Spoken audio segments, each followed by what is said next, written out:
What's up there, YouTube? This is Brad Reed, Gaming Mole here, and this is just a quick update for the month of December 2013, the last month of the year before we go into 2014.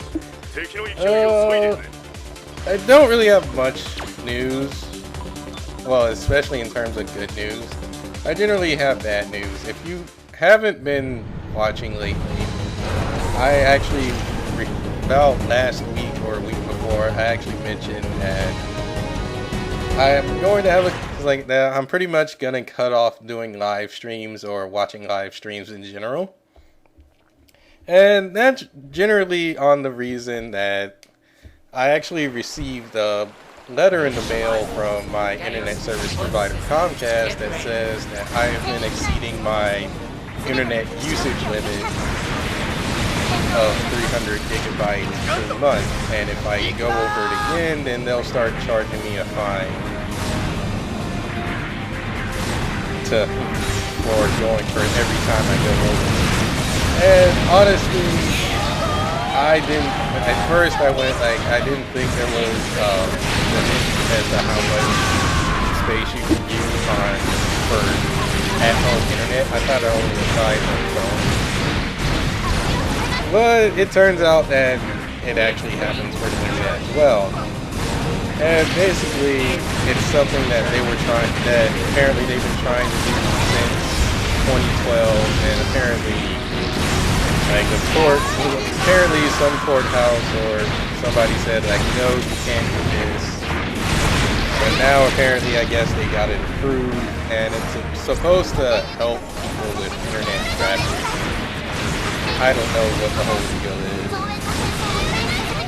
But basically, when I read through that, I generally was frustrated, and I had to figure out what exactly is eating up 300 gigs of internet time in a month. And I just kept looking at it, and one of the things I did notice was that watching live streams or even doing live streams actually eats up a lot of space. And I did talk with a couple of people about it, and they said oh no, live streams don't eat up that much space, but it actually does when I look at it. For one, Twitch actually has a set benchmark that you have to meet, or else you're not streaming whatsoever. And because of that set benchmark, it actually, streams are a lot better in terms of quality. But at the same time, that high quality actually makes it problematic for certain people. And it's actually problematic for me because those high quality streams eat up a lot of space. And then when I looked at how much and how long I stream or how long I watch a stream, I said well, this is eating up a lot of my time and I'm not getting anything done. As I'm watching these streams, I'm wasting time watching them, nothing gets done, and no one pays attention whenever I stream anyway. So I pretty much just said well, I'll just cut out live streaming in general to make things a lot easier on me, and hopefully that will stop me from reaching that 300 gigabyte limit per month. If that doesn't, then I'll have to look at something else, because I also looked at what was going on in terms of how much I uploaded, and that was actually causing a bit of trouble, and that might actually be causing a little bit of trouble as well, although I doubt it. But basically, now in October, I was uploading videos to the point that, well, you couldn't see that they were released on YouTube. They were actually there, and I marked them as unlisted, and I threw them all into a playlist.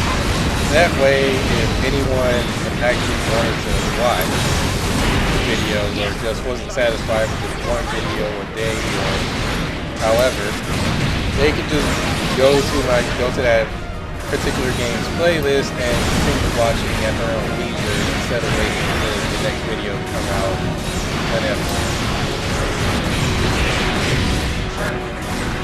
I honestly don't think that gives up that much space, because even though I upload a lot of videos, they're not that big in size. They look like they don't reach as big in size, and that doesn't need a lot of, and that can't cause a lot of space when I look at it.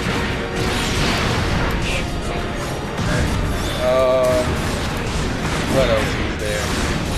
So yeah, because of that, I have to cut. So yeah, again, because of what recently happened in the world, I have to actually cut out live streaming and watch live streaming. It's not that big of a deal. I mean, there was very few people watching, and I'm myself. But also, also most people that do live streams anyway, like their stuff ends up on YouTube. What else? I'm still working on getting myself a better desktop. I've actually had people throw me offers, and I thank them for that, but I found a desktop that's right enough money to go grab that. So that's not a big deal. It'll just take me maybe a couple of months depending on how things go.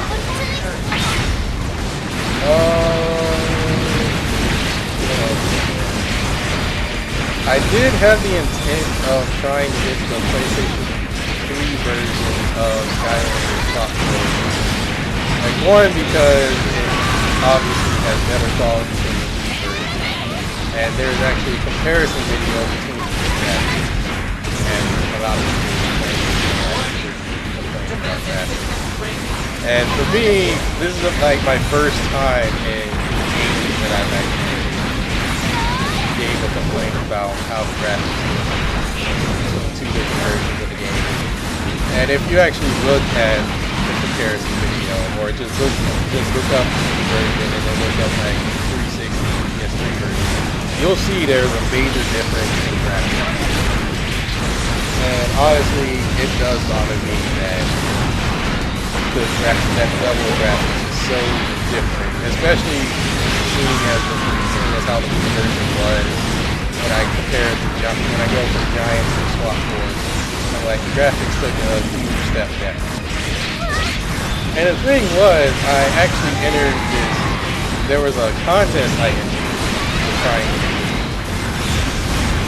try and get Skylanders Swap Force, and it looked like I was pretty much sure win to get it, but I guess because not many people entered, there was like the contest was pretty much canceled.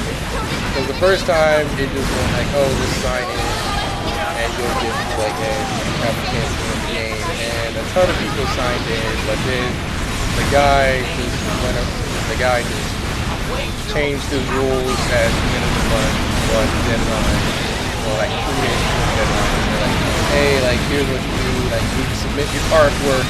Submit some artwork, and then we'll get like, and then whoever's the best will win the game, and we'll let you know the winners. But apparently, like the deadline is about 2 days past, and nothing.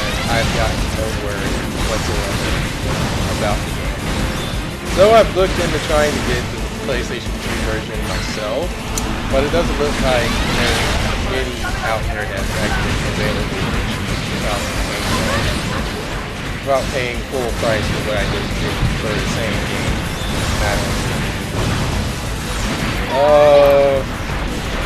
What else?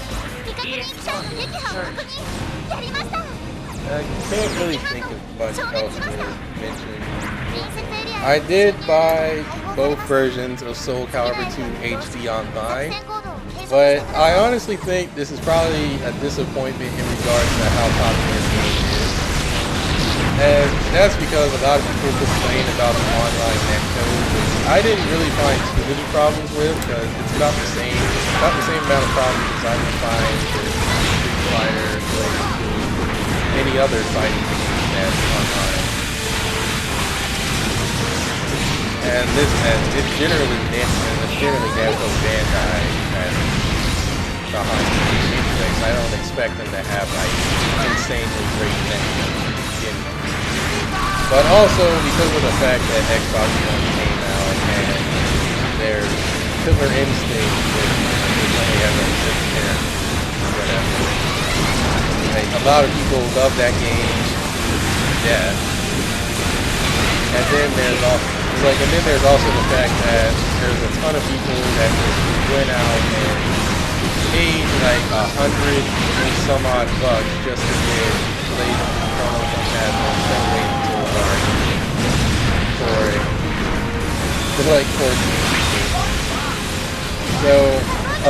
so there's not a lot of people that play online, and in fact, generally about a week after I downloaded it, there's like the amount of people playing that game dwindles to a minimum. And pretty much the only ones that are playing it are the guys that actually like excellent. So I'm encountering the same dude like 5 times a day. And it's like I honestly don't really care in that regard, but it's really annoying that a game that I thought was going to be mad popular, I'm like, oh, well, it's sold out, everyone loves it, but it seems like times have actually changed. It seems that times have actually changed over a decade or so whenever the game came out. And now people are like throwing out so many complaints such as there's no link, the netcode is bad, and other random reasons that I just don't care for. I personally love Soul Calibur 2. Well, not as much as I love Soul Calibur 1. But I still like playing the game. But I'm actually sad to see that there's not many people that are interested in it as compared to other fighters. Anyway, I think that about wraps up this podcast because I'm just thinking of random things to talk about now. And I can't think of anyone that's asked actual concerning questions, so this is Brad Reed, the Gaming Mole, signing off. Thanks for watching. See you next time.